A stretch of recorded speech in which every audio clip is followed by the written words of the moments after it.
Your true wealth is your time and freedom. Money is just a tool for trading your time. It's a container to store your economic energy until you're ready to deploy it. But the whole world has been turned away from real money and has been fooled into using currency. A deceitful imposter that is silently stealing your two most valuable assets, your time and your freedom. Welcome to the rabbit hole. We are entering a period of financial crisis that is the greatest the world has ever known. The wealth transfer that will take place during this decade is the greatest wealth transfer in history. Wealth is never destroyed, it is merely transferred, and that means that on the opposite side of every crisis there is an opportunity. The great news is that all you have to do to turn this crisis into your great opportunity is to educate yourself. I believe that the best investment that you can make in your lifetime is your own education. Education on the history of money, education on finance, education on how the global economy works, education on how all of these guys, the central bankers, the stock market, how they can cheat you, how they can scam you. If you learn what is going on and how the financial world works, you can put yourself on the correct side of this wealth transfer. Winston Churchill once said that the further you look into the past, the further that you can see into the future. This program is all about creating your own crystal ball, being able to gaze into the future, being able to change this crisis, the greatest crisis in the history of mankind, into your great opportunity.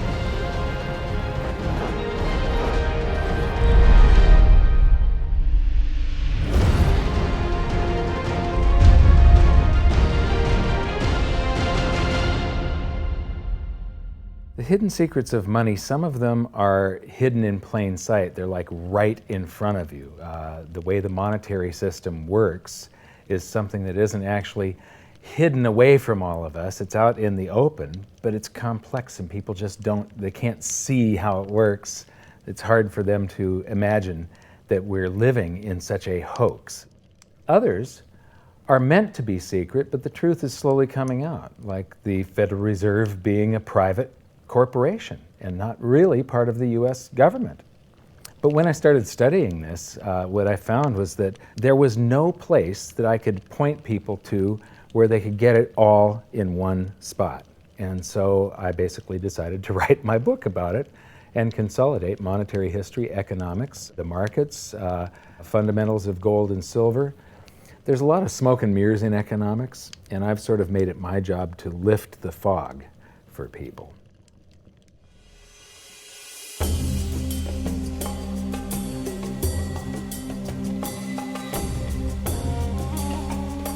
Welcome to Egypt.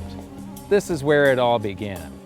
Roughly 5,000 years ago, the Egyptians started using gold and silver as their predominant form of currency. But it was not yet money. The pieces of gold and silver that they were using were odd sizes and weights, odd purities, so it still was not interchangeable, where each unit is the same as the next. This meant that nothing really had a price yet. You couldn't put a price of so many coins on something because they didn't have coins yet. Trade was still difficult. It was still a guessing game when it came to the exchange of values. One of the reasons that we are in the financial mess that we are today globally is that people do not understand the difference between currency and money.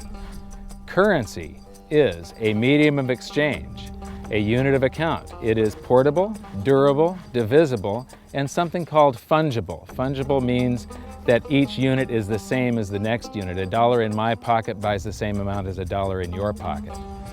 Money is all of those things plus a store of value over a long period of time. Even financial planners, bankers, your accountant, they don't understand the difference between currency and money. The currency in your pocket is a medium of exchange. It's a unit of account because it's got numbers on it.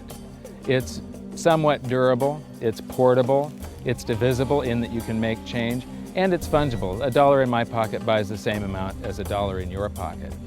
But because governments can print more and more and more of it, and dilute the currency supply, it's continually transferring wealth out of your pocket, out of your bank account, to the government and to the banking system. The reason that gold and silver are the optimum form of money is because of their properties.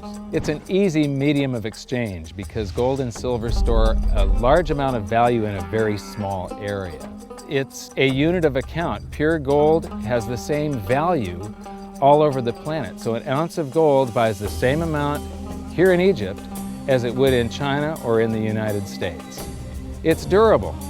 The same gold that Egyptians were using in trade 5,000 years ago is still here with us today. It does not corrode. It's divisible. You can make change with it. It's very portable. You could use something like oil as money. It's just that you can't carry around a barrel of oil on your back. It's fungible. Pure gold is the same wherever it is on Earth. Pure silver is the same wherever it is on Earth. It's limited in quantity. That's the reason that it maintains its purchasing power. Governments cannot print it. Over the last 5,000 years, only gold and silver have maintained their purchasing power. There have been thousands upon thousands of fiat currencies, currencies that are unbacked by gold or silver, and they have all gone to zero. It's a 100% failure rate. Well, fiat currency, of course, is a currency that exists at the dictate or by fiat from a government. You say they have their printing presses, and the paper money rolls off the printing presses. And then they give it the fiat designation, which makes the currency official. It's just worthless paper.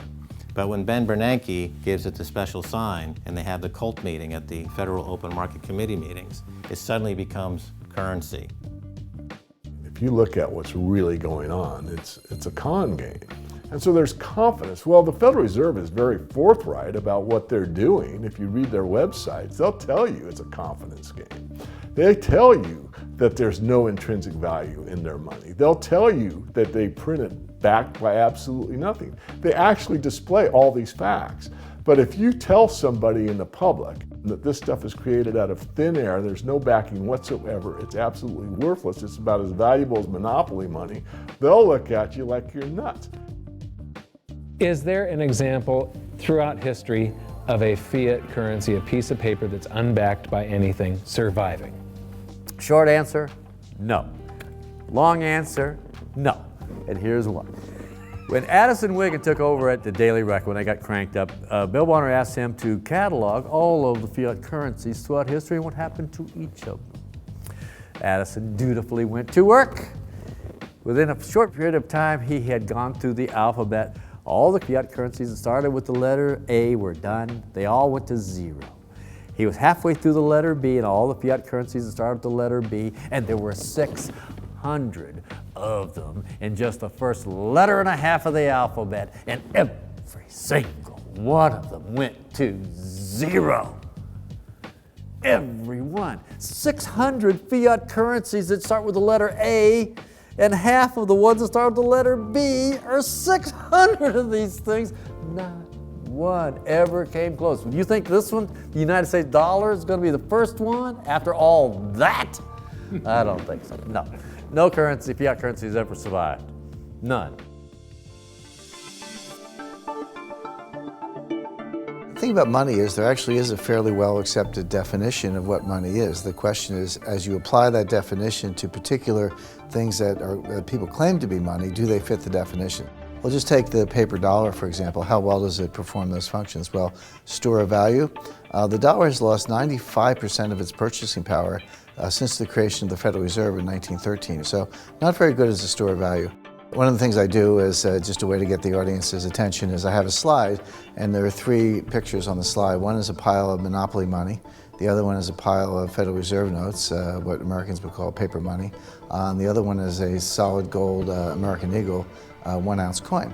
And the title of the slide is, which of these is not like the other? And if you know the show Sesame Street, or you have children who watch it. It's one of the favorite vignettes in Sesame Street. And what it really is a kind of IQ test for 5-year-olds. They're supposed to look at the 3 things and look at characteristics and find the one that's not like the other. Well, I've shown this slide to groups of Ivy League university professors, and I've also shown it to children, kind of 5 years old, my nieces and nephews and so forth. And when the professors look at it, they say, well, clearly the dollars are not like the others, because gold has no role as money, and monopoly money is junk, and the American dollar is a store of value, so that's not like the other. But the children look at it and they say, well, the gold coin is not like the other, because the other two are just piles of paper, and the gold coin is clearly something different. So my question to the audience is, who's smarter, a 5-year-old or an Ivy League professor? Before World War I, each note that a treasury issued would say that there have been deposited with the United States Treasury $20 in gold coin payable to the bearer upon demand. The money was in the vault. The currency was a note they gave you that was a claim check, only a claim check on the money, the same as if you go to the dry cleaners and you give them your shirt and they give you a claim check for your shirt. The value is that shirt at the dry cleaners, not the piece of paper that says that you own that shirt. So our currency that circulated was the paper US dollars, and they were claim checks on money. The next hidden secret is the difference between currency and money. Money must be a store of value and maintain its purchasing power over long periods of time. As we progress through this series, you'll learn that national currencies are really a tool used by the government and the financial sector to leech away your time and your freedom by stealing your purchasing power. So rather than storing your economic energy, currencies leak. Now compare that to the gold and silver the Egyptians were using. Like I started with, it still wasn't money because it wasn't interchangeable yet. But they were on the right track, as gold and silver have proven over thousands of years to be the ultimate store of value. Gold is only formed when a star explodes, a supernova, and it stays around forever. This is one of the properties that make it the ultimate money.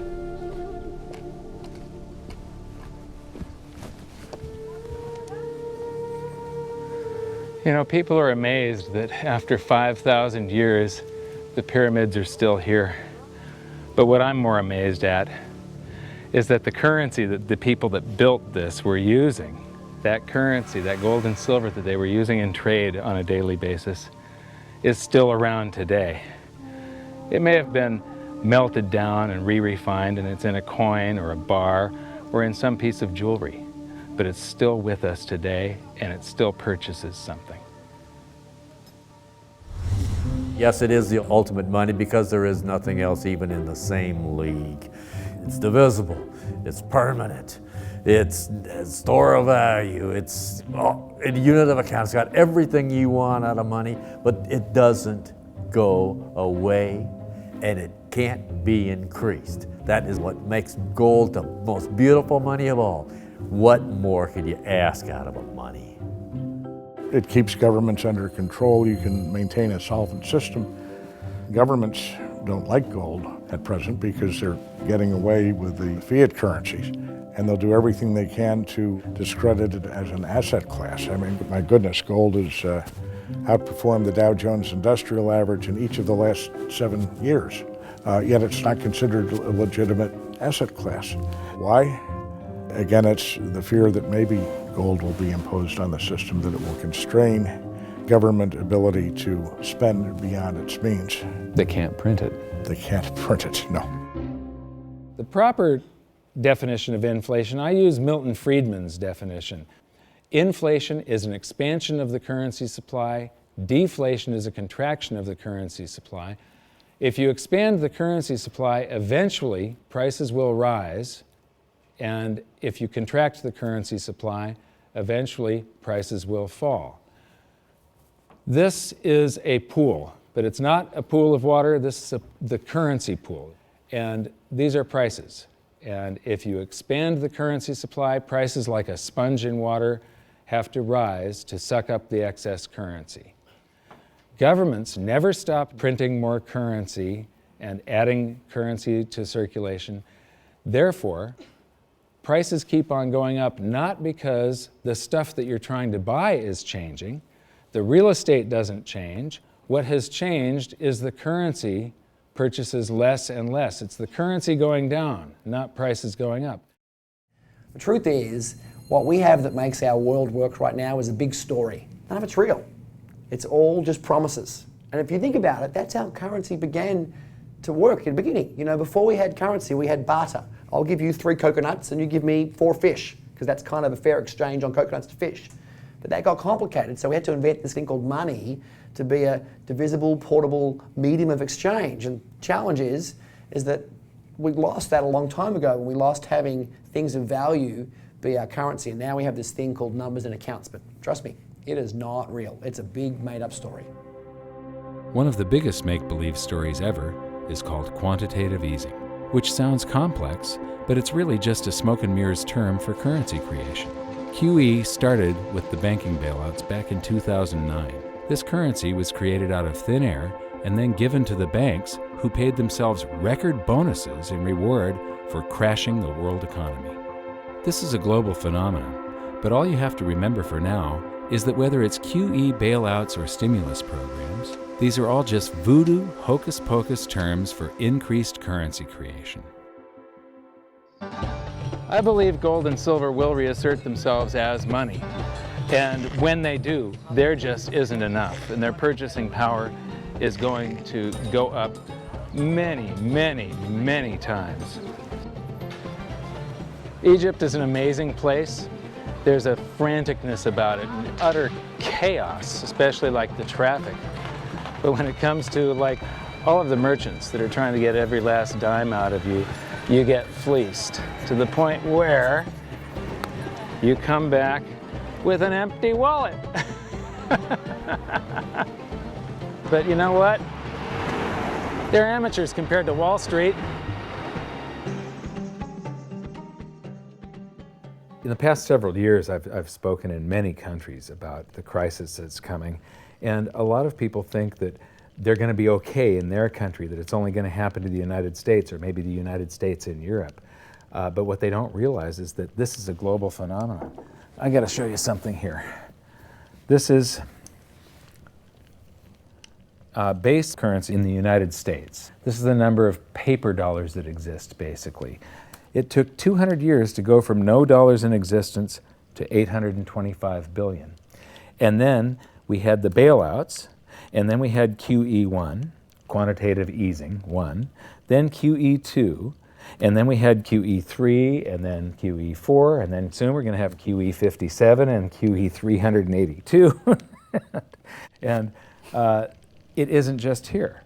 This is what the Canadian currency supply looks like. This is Australia, South Africa, Russia. Now, this starts out in just the year 2001, and this is like 18 times more currency in existence in a little over a decade.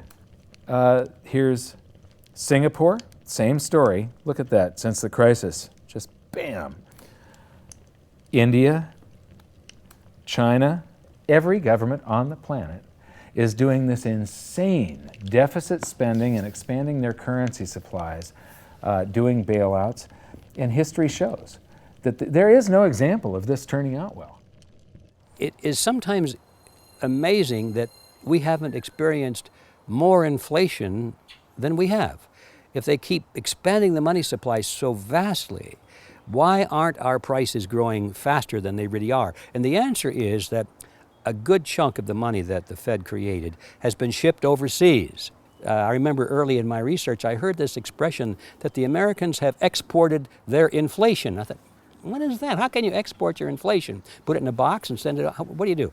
Well, now I understand. You export your inflation by simply sending all these dollars that you created to these other countries, and then they send you their refrigerators and their cars and whatever, their TV sets. So you get hardware, and they get little pieces of paper. It's a great deal for the American people for a while. For a while. Sooner or later, all of those pigeons come home to roost. When the time comes, as it looks like it's now coming, When the rest of the world is saying, we don't want to play this game anymore. Uncle Sam's dollars are just becoming worthless. There are too many of them. We've got to find something else other than American dollars.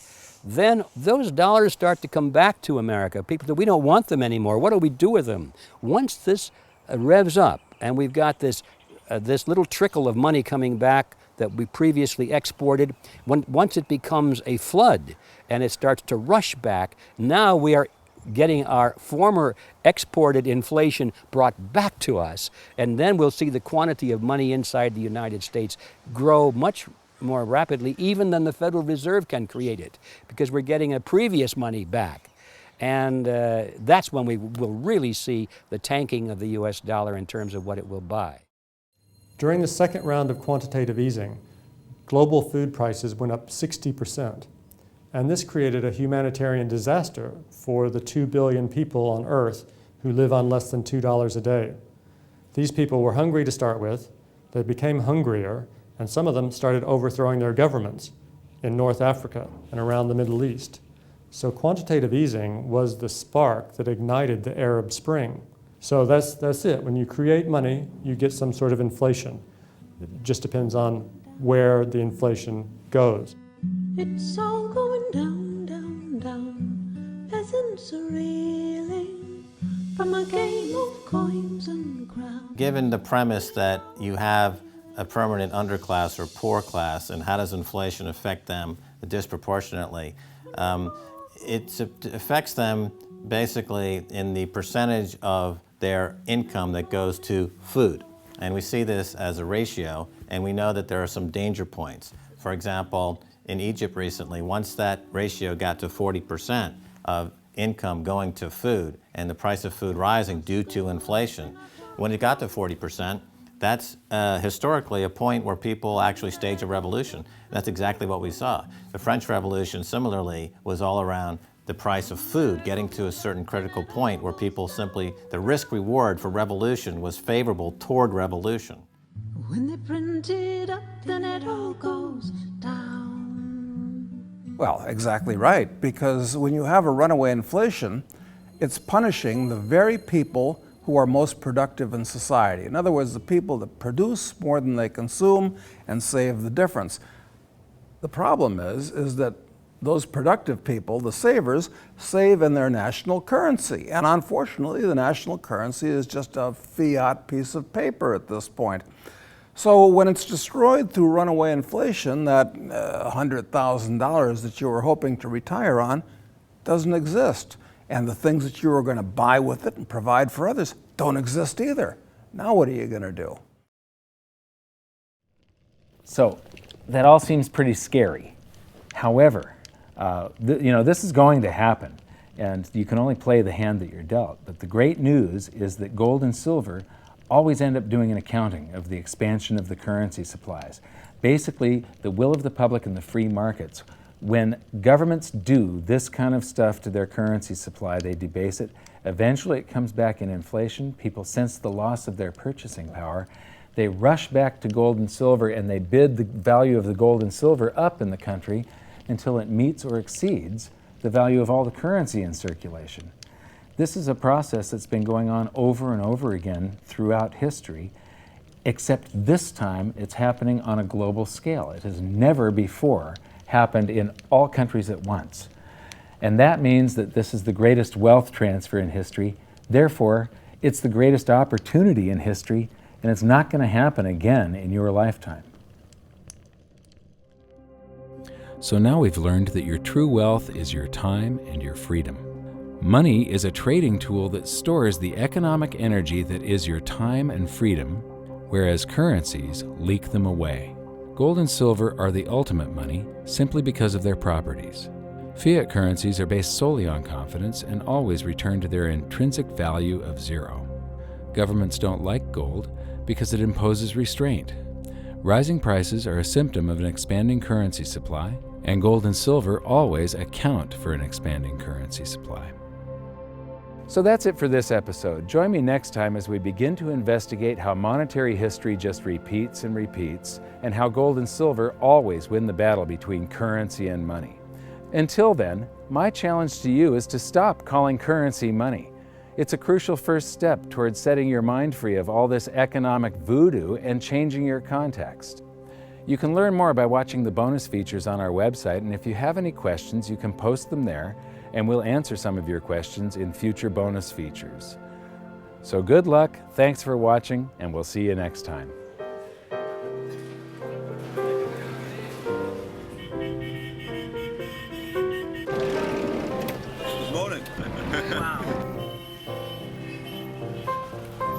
What does fiat mean? It comes from the Latin for crappy car.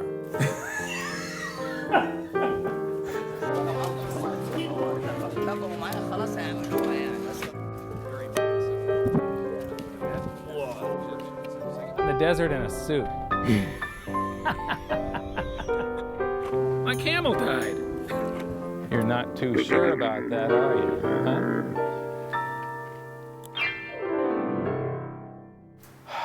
I am ready for a good long nap. Hi, welcome to this bonus feature for the very first episode of Hidden Secrets of Money. And this is currency versus money. So that's the major topic that